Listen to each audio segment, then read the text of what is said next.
The sitting is resumed.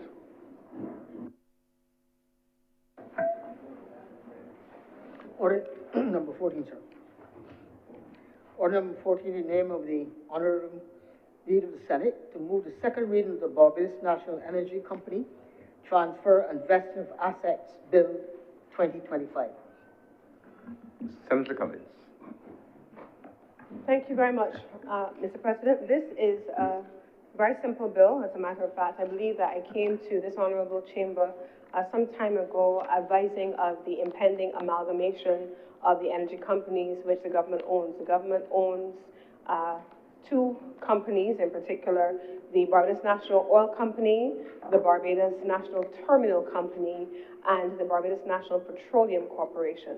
The Barbados National Petroleum Corporation is the company that deals with the matter of retailing of natural gas to residential and to commercial customers.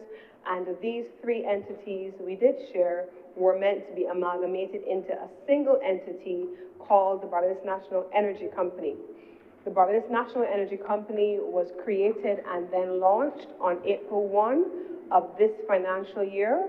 And we took the time because even though many people see the BNOCL a lot of times more so than they often see the NPC, a little known fact, even to many in government, is that NPC was the parent company and BNOCL was the subsidiary of the NPC created by under the Companies Act. And so now what is happening is that the legislation that established the National Petroleum Corporation, here the National Petroleum Corporation Act, Cap 280, is being repealed, and the NPC and its assets and liabilities are being vested in the already created, already functioning, and already established company known as the Barbados National Energy Company. Now, the legislation simply attempts to treat to the way in which that vesting is taking place. In the first instance, Mr. President, it does the definitions. Obviously, there's a board of directors, the company. It speaks to the products of the company. Then it moves on to the transfer of the assets, liabilities, and contracts also into that company. And then it speaks about the functions of the company. We know what those functions are listed at clause 4.1. And then, Mr. President, it speaks about things that is share capital. Obviously, the government of Barbados is the shareholder in this instance, and the government has held 100% of the issued shares of the company under the Companies Act.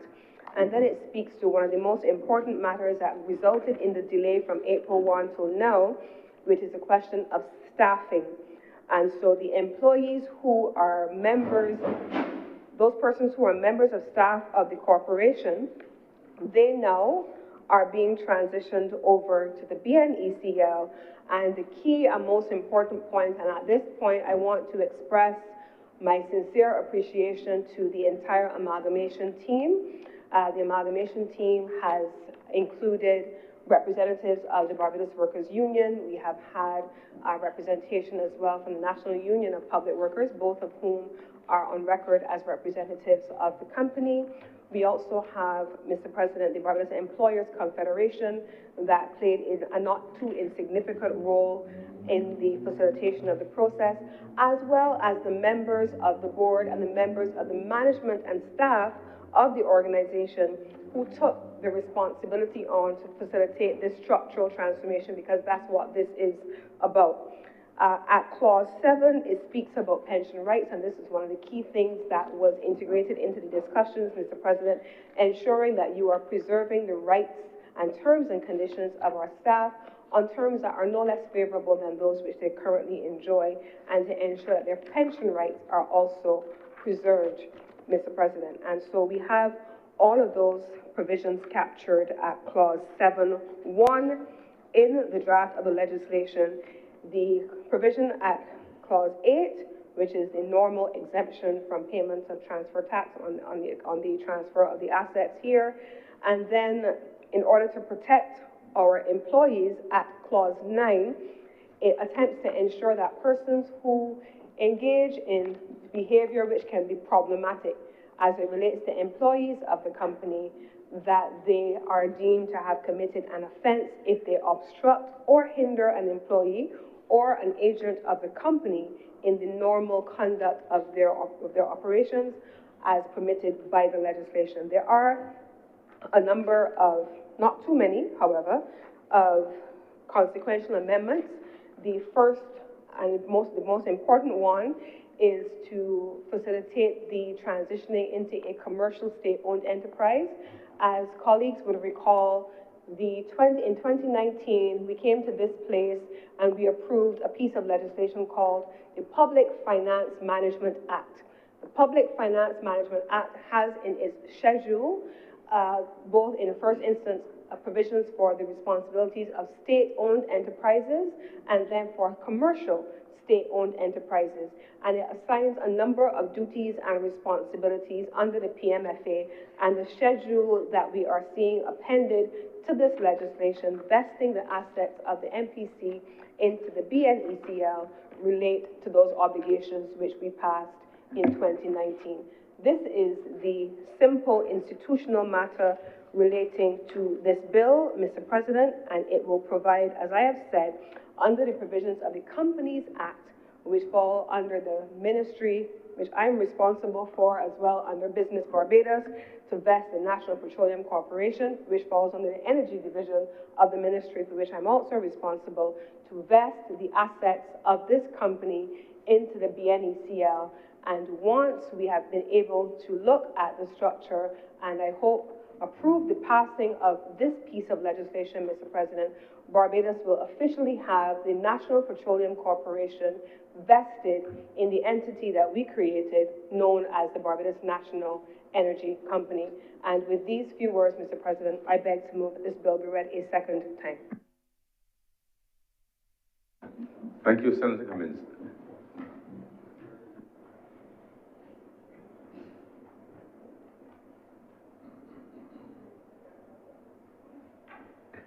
Senator Waters. Thank you, Mr. President. Good afternoon to all fellow senators. Thank you to the Minister, Senator Cummins, for her brief introduction to this bill. Mr. President, in theory, we do not have any objections to the passing of the bill to dissolve MPC into the Barbados National Energy Company. But what it does give me the opportunity to do is to spend a little time on the energy sector in the country, Mr. President. And from time to time, we've all listened and we've all read numerous articles in the paper from said Minister Cummins about how things are going in the sector from their perspective. So I want to use my few moments to just shed our perspective of how things are going and our opinions on where we think things should be at this juncture. So I start first by saying, and it was said in previous debates or discussions, that this whole focus to reposition and strengthen the energy sector is nothing new to Barbados. Actually, in 2017, the DRP presented a Barbados National Energy Policy 2017 to 2037. And the goal then was to reposition the sector over time to achieve a few things, Mr. President. And if I read from that document that was currently laid in this House before, just a few of the visionary goals that were identified at the time. Visionary goal 1 was diversity, an energy sector that offers a diversity of sustainable energy options with a trajectory towards 100%. Visionary goal number 2 was efficiency, an energy sector where consumption and production of energy resources occur with the maximum level of efficiency feasible.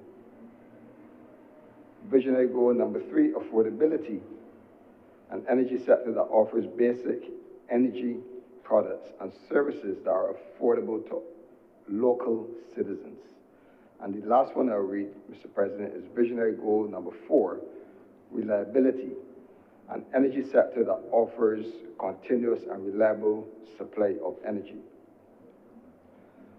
So back then the vision was, and there were 8 goals, visionary goals identified in that energy policy, 2017 to 2037, so it was a 20-year policy position that the government then took. And it had some core values attached to it as well. And I'll read just a few as well, starting with the first one, which it says stability, price, regulatory, and technical. Then it said reliability, including continued access to energy. And third one listed out of the list of maybe 12, efficiency in the production and consumption of all energy resources. It also identified what the intended mix of energy was and the targets to achieve those. And by 2037, we wanted to have a 75% reduction in heavy fossil fuel. Mr. President. So the then administration had intended to do a few things, to merge the different entities as the minister has identified and has done with the establishment of the Barbados National Energy Company Limited. And that was to combine and strengthen its existing capabilities, to improve management efficiency and effectiveness, and establish a succession plan using existing staff with institutional knowledge. And finally, to create a broader operational scope with better organization structure. So the plan for BNECL, the merged company, was to diversify its revenue as well through renewable energy initiatives and innovation, finance and install solar systems on government buildings, sell electricity to the national grid under the Fair Trading Commission approval pricing, and just work with the Ministry of Housing, Mr. President, or property owners for suitable financial arrangements. And one of the key things that the then government established as a priority was to support customers and the national transition in a whole. Explore ways to assist domestic consumers and small micro businesses in transitioning from natural gas to affordable energy sources, and to focus on keeping energy costs low during the national shift to renewables. So, Mr. President, I just recapped that to add to some context of where our last administration would have left or the energy policy or the energy framework to be taken into the future. The intended plan was a well-informed plan, taking a gradual process. In other words, we set out a time limit to achieve those goals over time. In this case, it was a 20-year timeline was identified. Achievable milestones to reduce fossil fuels by 75% over that period. Financially attainable, Mr. President, and lastly, customer focused, which means that if you listen to the core values and some of the initiatives or the core values coming out of what I said before, focus on keeping energy costs low during the national shift to renewables. Obviously, we did not have an opportunity to continue on this mandate, Mr. President, as you know. And this government came in and they put a subsequent plan in place. And Mr. President, when I looked at the plan in place by the government, I think it was the Barbados Energy Plan for 2011 to 2030. The substance of the plan was based, as was identified, with a lot of the work that was done during the previous administration and the previous report, which stemmed from the previous report. So largely it was a lot of copy and paste. The substance of the report was a lot of copy and paste from the previous plan that was established in 2017. What the government did, though, is that they changed the targets. So they moved from a 20-year plan down to 11 years, which is extremely aggressive. And I'm not sure in terms of the full case studies and discussions that went into determining the time frame for the plans, but that is one identifiable thing that they did that was major. The second thing that they did that was major is they moved the targets down very aggressively as well. So when we had a 75% reduction in fossil fuels over 20 years, they had identified 100% renewables in only 11 years. And what also came out to me when I start to review and compare the two plans was that the government kind of pivoted, and it almost looked as though they changed the focus from being customer focused to investment focused. And I support that by saying, with the inclusion of in their vision statement and their core goals, they included two more initiatives, one being economic enfranchisement. In their core values, Mr. President, the first core value was economic enfranchisement. So in my opinion, Mr. President, you started to see somewhat of a shift from a customer perspective in terms of working with consumers through the transition, controlling costs, being patient, being gradual, and having a sustained improvement into a more urgent, immediate, and kind of like a concept of having everything done almost overnight, Mr. President, but with a different focus, which was about investment. So from a well-informed, gradual plan, calculated, and managed process, we have now seen over the last 6 years, we have seen a shift to incorrect focus, in my opinion, some misguided priorities, lofty, unattainable goals, as is the result of today, financial blundering, as is the result of today in the sector, which all culminates to mass confusion. A plan, Mr. President, that I think we can all say has failed thus far. Now, why do I say that they have failed, Mr. President? Because investment has been locked out of the grid. And the government promoted heavy investment since 2019.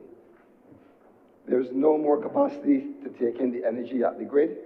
For more than 2 years, solar panels have been installed on roofs, inverters ready, nowhere to send the power. Approximately $500 million has been reported as being locked out of investment that has already been spent, has been locked out, Mr. President. So the government overpromised and underdelivered with their promises. And what makes matters worse, and why I say they have failed, Mr. President, is then when you have promised persons to invest their money and then they are getting no return, but they are paying back debt. What do you do when they cry out to you? So the government had to facilitate, in some form, refinancing of those facilities that persons borrowed from and were unable to repay or had to repay without even earning an investment back, a return back from their investments. But what is interesting about the whole refinancing facility, Mr. President, is that it excludes residential customers. So if a householder, Mr. President, if you, myself, or any of our senators here have put solar panels on our roofs and we were unable to connect to the grid in a certain time, and we were not selling our energy to the grid, we will not be compensated for our losses.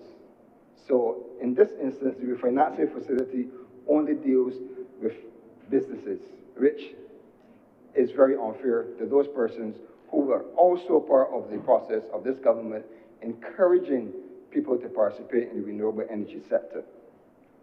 Mr. President, why do I say that it has failed? Because imports of fossil fuel today are still high.